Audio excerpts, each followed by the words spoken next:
राम राम. अहो मी पंकज, मी कॉलेजमध्ये शिकतो, म्हणजे शिकायला जातो. आता शिकतो की नाही हा एक वेगळाच विषय आहे. पण काय आहे ना, आमच्या कॉलेजचा आहे ना एक बेकार नियम आहे हो. तो म्हणजेच काय, की जर कॉलेजला लेक्चरला उशिरा गेला ना, की सर डायरेक्ट वर्गाच्या बाहेर काढतात आणि लवकर गेलो तर ही पुस्तकं ती डोक्याची वाट लावतात. मग आपल्याला स्वतःलाच कंटाळा येतो. मग घरी गेल्यावर आई म्हणते, बाळा आज कॉलेजमध्ये काय शिकवलं? मी म्हणतो, आई काय नाही का, अभ्यास शिकवला. आई म्हणते, अरे पण कसला अभ्यास? मी थोडासा विचार करून तिला सांगितलं, आई तुला नेक्स्ट सेमिस्टरला सांगतो. आता कॉलेज म्हटलं की कॉलेजचे मित्र आलेच.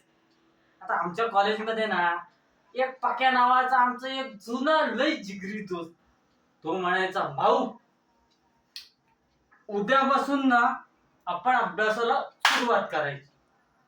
आणि उद्या त्याच्याकडे गेलं की म्हणतो, भाऊ आज ना मी तयारी करतो, आपण उद्यापासून नक्की.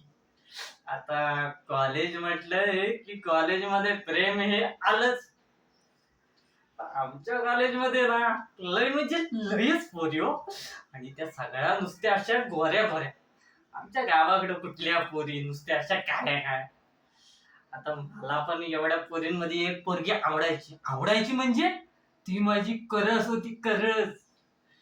एकदा डायरेक्ट मी मित्रांना असा सगळ्यांना सांगितलं आणि म्हटलं आज डायरेक्ट मी बोलणार.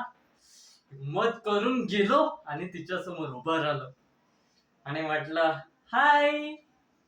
ती म्हणाली, कोण तू? तोंडावर हात ठेवून निघालो आणि समजलं, बाळा पोरी फिरवायच्या आहेत तर खिशात पैसा पाहिजे. तिथपासून मी माझ्या करिअरवर फोकस करायला चालू केलं.